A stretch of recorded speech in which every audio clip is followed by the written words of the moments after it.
مثلا چی؟ خدا خوبش بگیر. ها؟ این طرف بیاییم؟ کار نداره کسی، برو دی جوری یا پناه جوری. هلا خوبش تک پناه خوبش بگیر خدا. چشمای تو باز بگی که با چارج تلفنم خلاص میشه.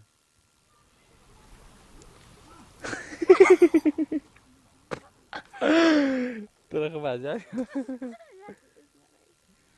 بگو دوست دارم. نمیگویم برو بچه ها دیگه شخ بایدم کار نداره، برو صدایش بزن برو. الو میگی صدایش کنم نه ایسا اینده خب یک عکس جالب پس پیشت بگیرم. یوغانایی که یعنی بخ خبر ندارم سرم یوغانا نه نیست مر اینا بگی دیگه زیت کردم خنده نکن. دانت صاحب. این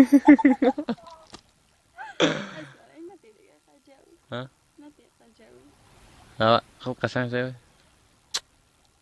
یک مشی بده. خرا گمش کنم خب نه جدی میگم خوبش